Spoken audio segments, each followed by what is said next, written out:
Hi, welcome to the Sifu Mimi Chan Show. Thanks for joining the conversation.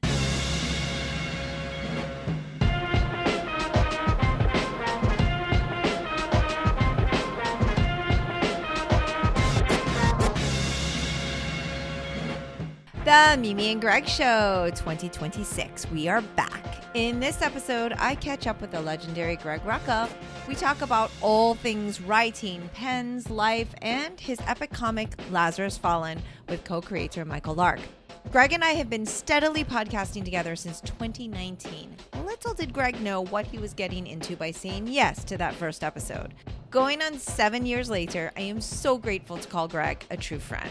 If you aren't already subscribed to his newsletter, Front Towards Enemy, please do yourself a favor and sign up now. It's free, it's brilliant, and it's the perfect way to stay up to date on all things Rucka. For those that don't already know, Greg Rucka is a New York Times bestselling author of hundreds of comics and nearly 24 novels. He's also the writer for his critically acclaimed and award-winning film, The Old Guard, starring Charlize Theron. I'm loving these conversations and hope you are too. If you are, please rate my podcast on your platform of choice and share it with others. If you would like to support with a donation to help keep this podcast going and support the work I do, you can become a patron of the show by visiting my website or patreon.com/SifuMimiChan. For comments or suggestions, reach out on social media at SifuMimiChan. Now, on with the show. Hello, Greg. Hi, Mimi. How you been? How's the weather in Florida? It's actually gorgeous. I think it's like 69 or 70 degrees, sunny. We had 2 days of like what we consider like really cold because it dropped in the low 40s at night and whatever. And then now it's back to its, good thing Florida's got going for it. Low 40s at night is cold. For us, it's like our it is cold. It is. It's not, say, it's not Wisconsin cold. No, but it is. But it's cold. Definitely, yeah. So, but now it's back to, like I said, the one good thing about Florida. LA was perpetually, just for like the first 3 months, it was just like 80s down to like high 60s. And then before I came back home for the break, it was starting to get like, oh no, it's getting chilly at night. Like, and what was strange about it was not like Portland chilly. Like the numbers were the same. It got to 48, but it felt so much colder because it hadn't stepped down. And so the baseline, right, was like you went from this warm that you got used to this dip. It's had me thinking about how we adapt to what we're used to, because and I get cold very easily. There's a reason why I'm always bundled up when you see me. But yeah, that was kind of a shock because I was in LA and I was like, so I have none of my cold weather stuff here, right? I've got like t-shirts and a couple sweatshirts, but nothing heavy. All of my heavy stuff is in Australia because I was going to be in Australia through winter, except I ended up leaving Australia before it hit winter. And of course, now it's high summer. So in Australia. So, so you'll be going back to your winter clothes in the summer. I mean, I can't even with it. So, I just can't with it. Oh my gosh. Yeah, it's crazy. It's tasty madness is what it is. Yeah, so. Tasty madness. I mean, I used to say things were controlled chaos, but now I just think it's just chaos. Yeah, no, it's just no chaos. Control anymore. It's just chaos. Yeah. It's just chaos. Yeah, just ride the wave. Just ride the wave. We have day to day, week to week. So yes, hour to hour. Yeah, there is an AA approach to what life has had to become for a lot of us in the last. Oh, what an analogy! Yes, but it is. It's. You're right. Recognize what you can't control. Take responsibility for what you can, and just get through another day without drinking. Like you talked. I know you talked to Kel not too long ago, and Matt, and there has been a lot of I remind myself frequently that spite is a perfectly good reason to get out of bed in the morning. So Yes, yes. It was really great. I did actually. I'm like on a roll. I'm like, what's happening now? Because I talked to Kelly Sue, I talked to Matt, and I've got you back. I'm ooh, back in the PDX, yeah, there you are. community. You're soaking in it again. Since it's like at one time I had guests who actually thought that I was a comic creator in the In PDX Portland, yeah, community. Yes. yeah. Because I was so involved, You can hear submerged, Marlo going immersed. off. I think that's a delivery I'm hoping for Jen. So Oh, okay. Yes, yes, I I hear it ordered her go. something that was supposed to come today.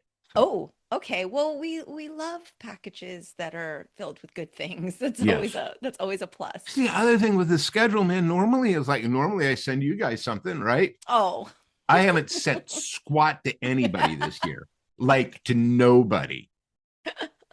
Like I owe Fraction a birthday present, oh yeah, yeah. and yeah, I it's think I think everybody gets it. I think everybody's yeah, I understand because just we're all in the same it, chaos, we We're all absolutely feeling it. are, but it is Yeah, also that feeling of like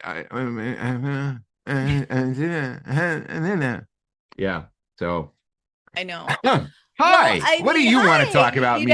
I mean, the thing is, So we talk I about measles? What do you want to yeah, talk about? no, let's not, Yeah. because that'll be definitely a thing here in Florida. But I think we You started off think? so strong last year. Yeah, I think we started off so strong last year because you and I like kicked off. We had a couple like podcasts, and then I freaking saw you in Australia in Yeah, person with that was Nicola. insane. I got to Yep. like basically see all of Cheetah and Cheshire it live, the full panel. Like Yeah. it was like crazy. And we did our secret podcast and then had it Yeah. ready to drop. And like we were like on a roll. And then you Yeah.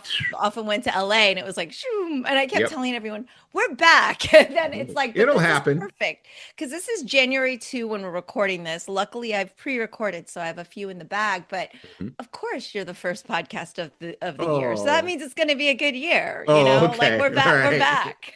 This is how we're saying. Mimi and Greg show. I'm your black eyed peas. Okay, there we go. Very good.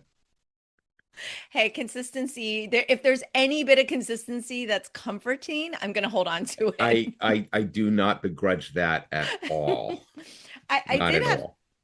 I did have something fun for our Discord friends who Yeah. were always so kind because you know me, I'm like a ever so often pop Yeah. in, Every but now and then you drop in. I do. And one time I actually dropped in for advice on pens, and I actually have now my pen that I've been using, which is my everyday carry titanium, also that I wanted to have as a dual, Yes. useful just in Yeah. case. Yeah. Just in I need to case. stab somebody. No, but anyway, and I wanted to tell all our Discord friends thank you for their advice because I love it and the gifts that I gave it out to the, my special teams. Uh-huh. They love them. They love them They, so much they're like, we're gonna save these. I'm like, no, it's called an everyday carry. Like carry it and use yeah. it. It's Yeah. refillable, Yes. And It so is. like it's one of It's those things that people are like, titanium. I know. I was like, use it. This is part of this is genuinely something that I've had to took me way too long to get over. It's very pretty. Which is, and I love my pens and my notebooks, right? But for the longest time, I was just way too precious about these things. Here, I'm like Oh on the video, yes. you can't see it. Like Yes, love. I was just way too precious about like, well, you don't want to write in the pristine notebook and then end up crossing it. It's like, yes, you do. Just there's no point in having it if you don't use it. And Yes. if you can just dive in and accept that, you know, pencils come with erasers, pens can always cross stuff out, just because otherwise they're just going to sit there and never be used. Yeah, so I used to be the same way. I'm like, I want to save this. And Yeah, Oscar no. is like, open the package right away, use it, Yep. doesn't matter what it is. And he's like, Yep. Yep. why the fuck are we saving things all the I time for? When have, are we I going to mean, get to use it? And I was I'm like, you're literally right, we looking need to use around it. here and I have All these little notebooks and journals five, and different sizes. this I is love it. five notebooks just on this desk, right? And there are like four others over there. Hmm. And I hit a point where it was like, this is silly. Just like use them, Yes. carry them, have them. Yeah. and it's helped me on a lot of projects. Like when I was writing Whisper, having a pocket notebook that I was just jotting stuff down in. Yeah. Never mind the experience of actually writing longhand, which was pretty important as well, and which I have really in the last year and a half or so fallen even more in love with, gotten even more committed to. But it's like, it's also like, collecting all these stickers. And it's like, okay, well, what the hell's the point of collecting the stickers if you're not going to put them on things? Right? Like who sits there and goes, this is my beautiful sticker collection in a drawer? Yeah. Right? Well, There's no you're point to right that. though, because it's like, oh, if I stick it, I won't be able to unstick it. But I'm like, the point is to I'm the It's same way. I used to be very like, oh, I don't know where I want to put this because then it's not permanent, but yeah, but right. it But is that and our it human nature for some reason to be like, oh, we're gonna hold on to this thing and then we never really get to enjoy I it? think there's also a fear of mistake, like of making an error. Oh, I Yes. didn't actually, I put it on the thing and it turns out I don't use the thing. Or I put it on the thing, but I didn't line it up straight or whatnot. And I've been working real hard to get over myself. And just to write more, to be willing to write more Hmm. and to take pleasure in writing. You know, we did a holiday party, like I want to say, I think it was like the Thursday before, just before everybody left on vacation for the room. We got to get, and we went out, had a lunch and a thing, and they did a white elephant. There was a white elephant thing, and we wanted to give all the writers wanted to do something for all the staff in the room, because there's effectively four people in the bungalow who are not quote unquote officially writers end quote, Okay. but are like personal assistants or the writer's assistant or the office manager and so on. So and one of the writers in the room is this lovely guy who basically spearheaded it. It was like, I'm gonna get cards, and then we can effectively, we're like, we're going to give them money to cover basically the weeks the room will be down, right? But I took time and I sat down, and wrote longhand a note to everybody that I could put in the cards, and I found that satisfying, Yeah. and it didn't take terribly long. It was just, it is a way to, I hate this phrase, but it's not actually a bad phrase. It's a way to touch grass. You know what I mean? It's a way to like Grounding. connect to the world a little more and to interact with it rather than just move through it. So, but maybe I'm just full of shit. I don't know. Well, I find that interesting because it's like for me, I'm like, okay, I got to write things or whatever. I feel like there's less pressure because I'm not this like acclaimed, incredible, award-winning Okay, but writer. I'm like, does that make you have even more pressure to write things because it's like, no, no, I'm Greg Rucka. I know you would never say I that, don't but sit there and go, I'm Greg Rucka. I This would had better be imagine if I good. were you, I'd be like, oh man, like this No, better you be. wouldn't, because if you were me, you'd be like, why does anybody care? Yeah, I guess so. Right? That's it. I mean, you are bringing your own stuff to this meeting. I'm I'm I'm in Shocking. I'm the one in this chair basically going like, Jesus Christ, I've been doing this for over 30 years and they still haven't told me to get out. So, I I've mean, either figured out something or it turns out I know what I'm talking about sometimes. yeah. I mean, speaking of which, so Oscar and I were speaking about all the comics that we have totally backlogged, but I am up to date on Fallen Lazarus, and I Yeah. am not up to date on like anything else. I interviewed like Kelly Sue and Matt. I'm like, hey guys, great talking to you. did not read your stuff. Yeah, I'm not you need to catch up. Yeah, I needed yeah. just here to talk. And then even Gene Lin Young, I'm like, I'm so behind on things, but he was like, oh, it's fine. My friends like a year later ping me and is like, hey, I read your stuff. Yeah, Awesome. this turned So I out was it was like, really good. yeah. So people are, I think the writers actually themselves are usually the most understanding of that, where it's like, It's what? You weird haven't read my because project? They're never it's like weird that. because I gave both Bendis and Fraction the draft of Whisper easily 10 months ago, Okay. and I've heard nothing from them since. Okay. And it's one of those things where it's like, intellectually, I know that means they haven't read it. Mm-hmm. Emotionally, I'm like, oh my God, they hated it and they don't know what to say. Oh. I have these other friends that, like, on the super secret Moonshot project, Right. I gave the script to one of them to read because I really wanted their feedback, and I didn't hear anything for like 2 days. And I wrote them a note being like, so I know this means you haven't read it, but I have to remind you that when a writer sends you the thing they've been working on and they hear nothing, they immediately will conclude not only that you hated it, but you've lost all respect for them. Oh my God. And he promptly wrote back like, ha ha ha, no, I just haven't gotten to it yet. and then, like, God bless him, read it and sent me a note saying, really liked it, have thoughts, but wanted you to know, yes, I read it and enjoyed it. It's like, okay, thank God. Because it's weird. On some things I engage, and it's like, and you know, like when you put it out in the world, you have to, I should say, I have to disconnect somewhat emotionally from it because you cannot control the response. Mm-hmm. You don't know what's going to hit. Like, there's stuff that in Cheetah and Cheshire, to me, in the back of my head, I was like, that's going to be a fit. People are going to love that bit. I hear nothing dial tone, right? They focus on other things. And I'm like, but that was the funny bit. The funny part, right? Which I frankly take to mean, one, I'm not as funny as I thought I am. Which is true. I'm not. But two, reminds me that, you know, once again, you never know what people are going to respond to. Like, I had one of the benefits of being in LA is that I get to see like some DC folk a little more frequently. Oh yeah, of course.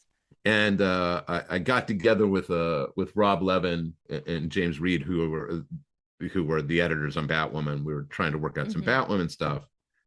And Marie Javins dropped in, like, because it's all in the neighborhood. And I guess she knew. So she was like, hey. And we're sitting there talking and riffing. And she tells me about a project that she's doing and blah, blah, blah, blah, blah. And I said very offhandedly, Absolute Ace the Bat Hound, to go in the Absolute line, right? Absolute Ace the Bat Hound. And I get an email like a week later from writer going, say, so here, I understand you pitched this.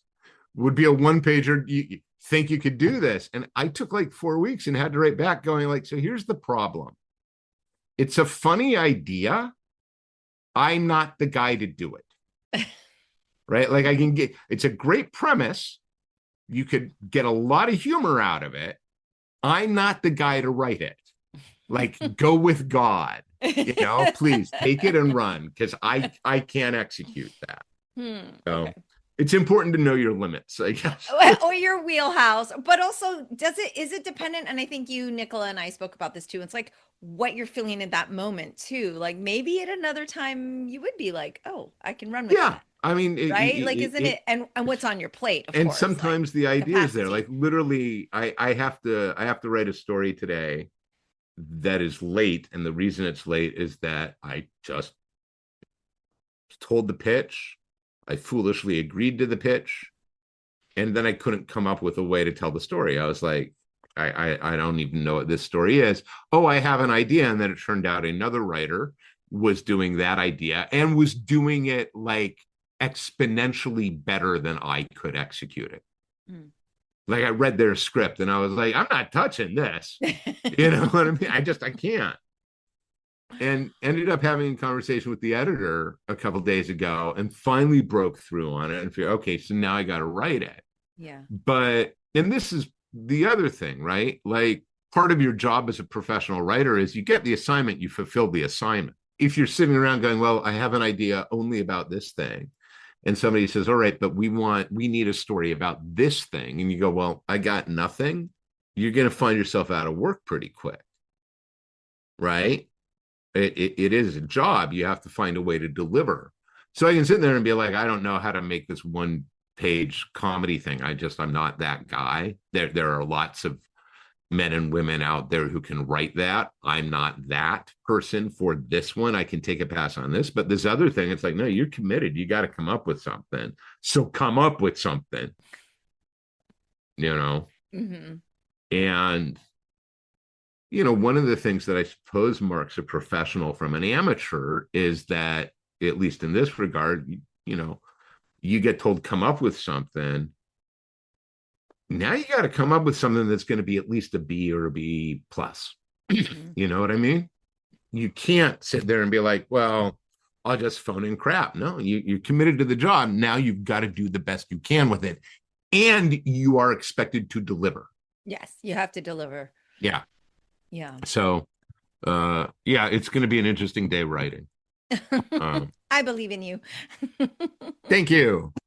Well, again, I have fallen quite behind on a lot of my comic reading because I do You've like fallen so behind, much but not unfallen. That's right. You know where I was headed with that. Well, because I can do audiobooks because I can clean, I can cook, I can whatever. But like comics, you have to sit down and Yeah, actually no. read and You need to look at enjoy. them. Yeah. Yes, you have to kind of look at them. Kind of defeats the purpose. But the thing about Lazarus and Fallen, I have to say, is like Oscar said it really well because I'm reading, and every time I finish an issue, I am just like screaming or exclaiming or just like, God, this is so freaking good. And I'm just like going bananas, and I'm not going to name names, but there are other things that You're an easy audience for I'm that not book, an easy audience Mimi. for that book. For Yes. that book. But the thing is, it could also still be like, okay, this issue was like solid, but it's setting up for blah, blah, blah. And I'll tell you, it is not just because it's this book and it's because it's you. And, I have mad love for Greg Rucka, but like Oscar was even saying, like, there's other things that we've read that we even like, we're buying the hardcover for the first set of blah, blah, blah. Like we really have love for, but then it's like ongoing. And he's like, this is how you know the difference between something that's really special and good. It's like every single issue you get, you're getting this reaction, right? And you just keep raising the bar, which is like mad pressure for you guys, you and Michael. But I think that I mean, there is something there, and it has been I think so Michael phenomenal. feels it. I think Michael feels it far more than I do. Yeah. Well, you have like the plan, right? You've got it like No, I the have a end. direction. But okay, you have a direction and you know the end. So, Yeah, but like when Spencer mostly. Ackerman and I are just, have you finished yet? Have you finished yet? Have you finished this issue yet? I'm like, I pinged him one time. He's like, it's in my bag right now. It's my next read, like tonight. I was like, call me or text me. And then he texts me, oh my God, have you finished, 8 or whatever? And I was like, it's on my thing. I just got the the download from the books or whatever, because I have it on digital. And and we're just going back and forth and just like your ears had to have been ringing. The genius of Greg and Michael No, was just stop. like You got to stop with that. constant. We are beside ourselves. So for listeners who have no idea what I'm going on and on about, like now is the time to get on the Lazarus train, okay? Because it is unbelievable. Like the Discord's, obviously that's your yeah, family. but They're your even Lazarus family, but still, like yeah, everyone but is even the beside Discord themselves. actually tends to sort of have a fairly restrained response. I think at times. I don't know what an ideal response is. Yeah, what is an ideal response? I Because I, I I could show want you Spencer and I's text, and I think no, you'd feel pretty good. don't. No, I won't. I But mean, I'm saying, I think you would be please, like, "Wow, God, don't. okay." I mean, I want people to have enjoyed the experience of the story and what they're reading and want to read the next one. Endings are always hard. Like we're talking now that, what Stranger Things is finally concluded. Yes. And it I haven't seems to seen be the last really, one yet, but but it seems to be really polarizing, right? Like this whole season seems to be polarizing. Mhm. And I don't watch the show. Okay. Um, I tapped out on it long ago. I have no Okay. interest in it. None. Yeah. Um, Consider yourself like I'm no, I mean getting it's out just early it's not because my I'm thing. all in. Yeah. Yeah. Like people who love it. But what it what it does tell you is that endings are hard and Hmm. that investment in something, comes with a certain amount of risk. Like there was a letter in one of the issues of Lazarus that I printed that literally was some guy going, well, because it took so long between Risen and Fallen, I came up with this whole fanfic ending, and I don't think you're going to do that, so I'm out. Exactly. And there's a piece of me that's like, I mean, that's a choice. Yeah. That's a choice, but you're gonna hold me to account for Right. not delivering the thing you did in your head. Yeah. How dare you, Greg? Well, but it's kind of indicative with the whole problem in fandom at the moment, Mm. right? Okay. Oh, they didn't do the thing that I wanted them to do. Hmm. Therefore, it fails and is bad, as opposed to no, that's That's not a the choice. story they're Yeah. telling them, Yeah. And that's the right? story. Yeah. And I don't know. I mean, I suspect there are a lot of things that go into that mindset, but there really is. There's a huge consumer entitlement that says, I paid for this, I should get what I want. And it's like, Hmm. then write it yourself. Right. Because that's the only way you're gonna do it. Hmm. Right. That's zero sum. And that's a misunderstanding of what this is. My Hmm. job isn't actually to tell you the story you want. My job is to tell you the story I need to tell or want to tell Hmm. and hope that you have enjoyed coming along for it. Yeah. And if you don't like it, you are free to stop at any time, right? And you can be disappointed with me. You Hmm. can disagree with the choices I made, but being angry with me because I didn't do what you wanted me to do seems to misunderstand the relationship, Hmm. Hmm. right? There is this very capitalistic sense of, well, I bought the thing, so you work for me. It's like, you know what? You paid $4 for it. No, I don't. You spent more on that latte at Starbucks. So don't you dare come to me and tell me I have to do something. Hmm. Right? That you don't get that. You don't get to do that. That's an entitlement that's absurd. I don't begrudge you disappointment if I didn't do something you wanted me to do. Hmm. Hmm. But to say I failed because I didn't, it's like you're not paying me enough. You want to come here and pay me my rate to write you and only you the thing you want me to write? I still We think that can would be discuss it. unreasonable. We can discuss it, but I will tell you Right. that my rate's going to go up incredibly Yes. Yes. for a number of reasons, not the least of which being the sheer amount of editorial interference I'm going to have to put up with. You know what I mean? Well, this inherent is the problem of, like you said, the consumer entitlement, because fortunately for us as traditional martial arts teachers, like we have that whole like there is a tradition to this, and The here's what it tradition is. is The a key tradition is word this, there. the key word here. And so our admin team now knows like when they have someone come in, their main goal is to make sure that anyone coming in, potential student, knows this is not a gym. So you don't just get to come in and choose what equipment you want to work on or what you decide you want to do. There's an application process. There is a vetting process because this may not be for you, and that's okay. It is a choice on our side as well as your side. So it's kind of like that is the mentality we've had to battle against over the last several decades, we've seen this trend towards people coming in, and you're right. It's like, well, I pay you, therefore you have to do what I want. And I was like, yeah, that's not the way it works. And this may not be the place for you. Just And like that you said, and this it's a isn't for you. misunderstanding of what you're paying for. Yes. Yes. You think you are paying for X, and what Mm-hmm. we're selling is an education. Mm-hmm. Yes. Right? Yes. You don't get to go to college and be like, I'm here to do brain surgery, and I'm only going to take brain surgery courses, and be like, Right. okay, you understand that get to the brain surgery courses, there's a whole foundation you need to master. Correct. Correct. And that includes math Mm-hmm. and chemistry Mm-hmm.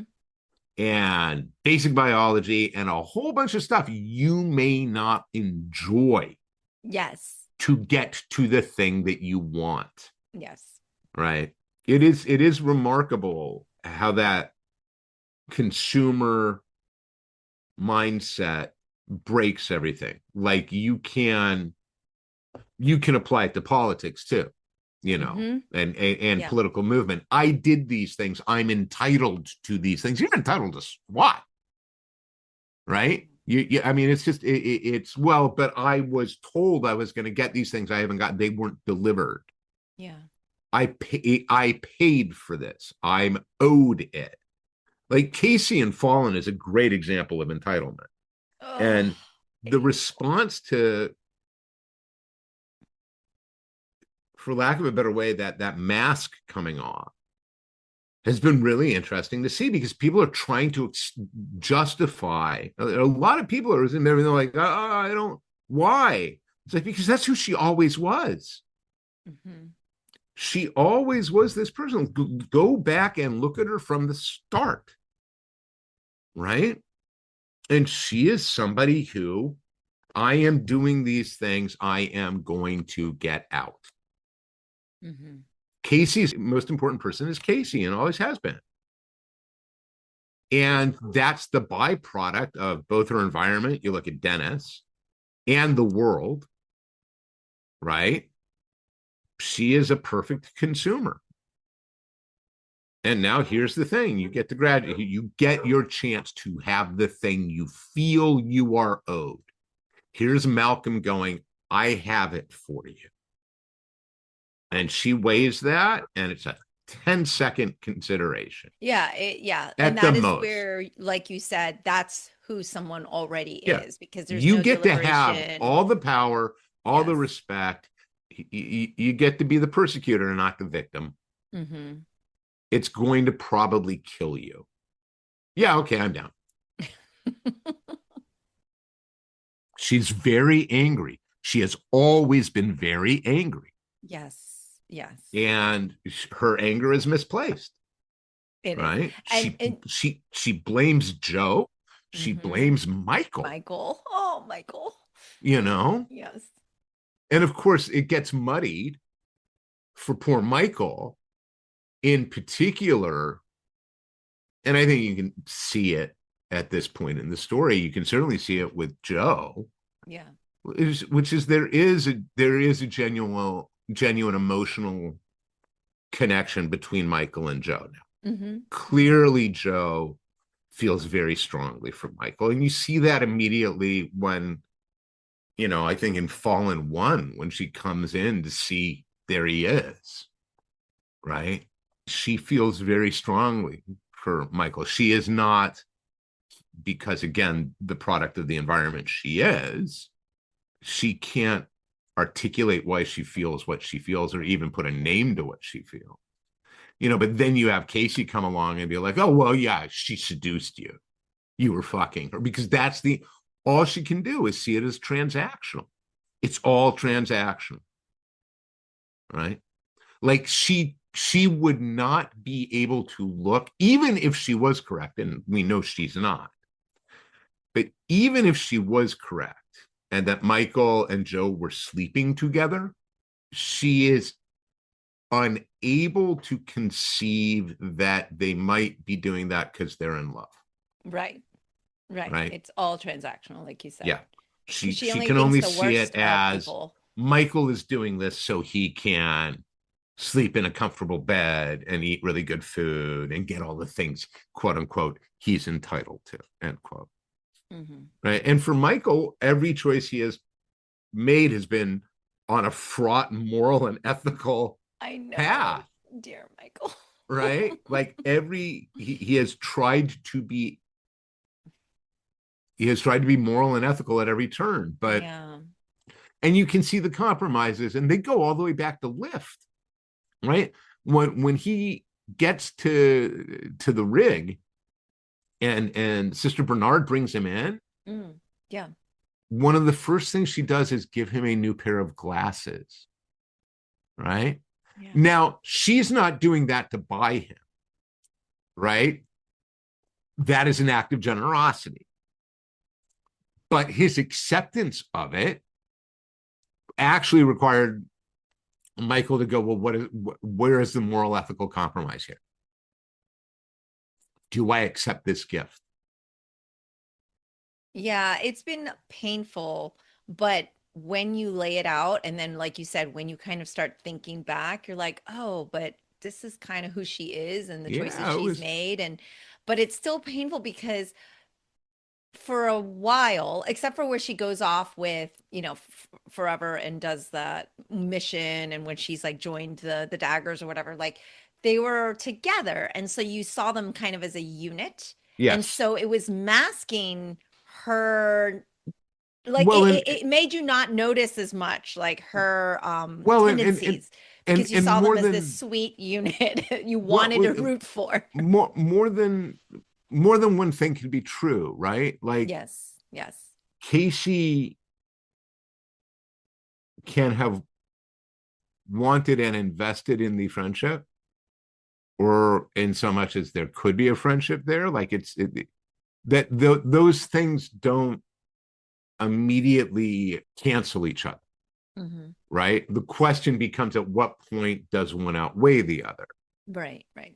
And it's fair. Casey went through a huge trauma. She watched the whole Dagger Alpha team get blown up, Hmm. and she can pretty. She is not wrong to lay that at Forever's feet, Hmm. Yeah, right? yeah. Especially as she comes to learn what has happened, right? As to what brought them there that day, for the events at the top of issue 1. And she's got 3 years to learn it, and 3 years to learn it through very specific vectors, Hmm. right? Yeah. Um, but we say this a lot: when people show you who they are, believe them. And you know, Casey's a badass, and we like a badass. And I can say, when people show you who they are, believe them. But at the same time, I'm writing a story about people can change. Yeah. Jonah has changed, Oh gosh. right? There's Yeah, no he's the question that biggest Jonah one. has changed. Yeah. Even now, people are very suspicious of Joanna. Hmm. They're not sure if she has changed, Right, right. right? How much was manipulation? Where did she shift, and when? A Hmm. lot of people glossed over what I think is. I was writing about this on the Discord. I think there's a huge moment in Risen that I think a lot of people didn't understand the significance of. And it's the moment when Joe, as head of family, is in San Diego, where we blew up basically the Hall H. Hmm. Uh, and she's there with all these Carlisle military people. And Siri Cooper and Luis, right, her cameraman, are like, a good 200 meters away, but they're Hmm. Oh, watching right, right, right. They're as watching from a Joe's distance. surveying the damage. Yes. And we're with Joe, and she's talking to these officers, and she wants the numbers. And she's given a set of numbers, and she says, no, not those numbers. But the other number. Well, I'm sorry, Miss Carlisle, what do you mean? I'm talking waste. What were the waste casualties? Hmm. Oh, we don't normally have those. Yeah.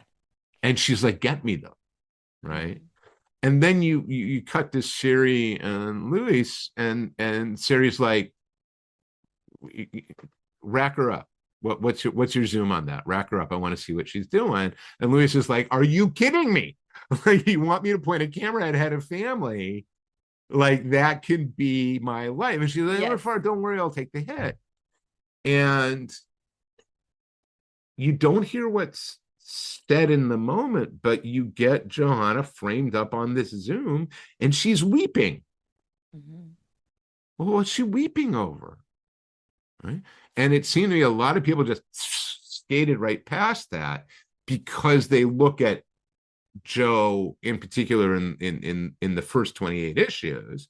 They're like, bitch, bitch, bitch, bitch, bitch, bitch, bitch, bitch, bitch. Self-serving, Mm-hmm. self-absorbed, calculated, manipulative, catty, and so I get it. I get why readers are like, I don't trust that it's a change. Mm-hmm. Mm-hmm. If she knows that camera is on her, you have a different answer to that scene. Mm-hmm. Yes. Yes, exactly. Right? So, and the fact is, she did everything she told Forever she was going to do. She Yes. did not break her word to Forever. Mm-hmm. She did it all. And one could argue that Forever repaid it by going, peace out. Yeah. I'm gone. I'm taking my sister with me, you know? Yeah. So. Oh man. Well, it's really, really phenomenal. Like I'm it is so nice to have something so consistently solid in my life, but also so exciting. And so, No, yes, I mean, it thank ended you. on such a high. Like, I tease you and all of that, but and in all seriousness, Spencer and I are just like, I love that I have like a mini book club with Yeah, freaking you've Spencer got a reading buddy. Ackerman. I'm just like, this is unbelievable, like this Pulitzer Prize winning writer, and we're just so geeking out I, about it. I, And I will always be pleased that the very smart people I know enjoy it oh. as much as the people that I'm pretty sure are not as smart. So I'm trying to like keep my averages. I'm trying to always level up, and I'm reaching. I'm reaching I by mean, keeping arguably good that's what we should company. all be doing. So Yeah. True. But yeah, no, just so much fun. But he actually told me he got to see you in New York for a bit, yeah, so that's very nice. briefly. I was And you out both there were doing for the Batwoman panels and announcement, things. Yes. and he and I went to a bagel place and got to catch up, and Nice. we got to talk a little bit about what he's working on, Mm-hmm. um, and some Lazarus related stuff. Actually, there's a lot of what's evolving in the series as we reach the ending politically Yes. is stuff that I'm still trying to find the proper way to articulate. And there are certain inherent problems in the political solutions proposed. One of them being that anarchism cannot be imposed definitionally. Mm. How do you get people to come to it? How do you get people to come to a place of mutual aid? Just societally, that does not invest in property, Mm-hmm. that doesn't say this thing is yours, this thing is mine, Yeah. that acknowledges when things have those borders around them, but they're respected and they're mutually agreed upon. That there are, yeah, I'm like in the weeds now. There are I some bet. issues that I don't know still how I'm going to resolve, or even if I'm going to be able to resolve them. I just know I'm going to try. So Well, we kind of like kicked around the ball about like, oh, who do we feel is the best present day Malcolm, and who do we see as this person? Like we were throwing that stuff around, and maybe it problem would is that none of our billionaires right yeah. now have indicated that none of them has a sense of community or social responsibility. And that's where the analog falls down. Right? Like, again, there's another case of believe them when they show you who they are. Zuckerberg, Bezos, the felon, Thiel, all of them, just those four, all of them made it very clear. They do not care one bit about you or me. Oh yeah. They're not looking to make the world better. They're not looking to solve problems. What they're looking to do is ensure their perpetuality. Mm-hmm. You know, for people who are investing as much as they're investing in quote unquote living forever and quote, they must be terrified of somebody shooting them. I mean, that's literally the thing that must terrify them the most. You know, because in that sense, there's no workaround for that. They can get their blood laundered all they want. They can do all the genetic therapy they want. They can take all the drugs they want. But the fear of what happens if a bomb goes off, like, guys, you're not coming back from that. Right, right. No wonder they're panicking and trying to get their brains uploaded into, sausage casings with silicon chips. It's, yeah. I have very much as well been enjoying the newsletter. And so thank you for continuing that. Yeah, it It's got a little always a more delight. inconsistent in the last Well, couple but of you've months, been a little but busy. yeah. But that's always a delight to get a little Greg Rucka in your mailbox. I'm So trying I to get a leg encourage up. people. I'm drafting the next one and trying to do better about like writing down my ideas for future ones. And so I don't And want all them those always to notebooks be you have. yes. Because I And don't your want them special pens, your many yes, special that's pens. what they're for, Mimi. I just don't want to get to a place where every one of them is like, oh, it's either Greg talking about a process post or Greg being angry. Rucka rants are very popular, though, as we've explored in our several years of podcasting. Sure, together. but yes, no, but I don't and even get that. I actually expected more anger, to be honest, and I'm like, this is delightful.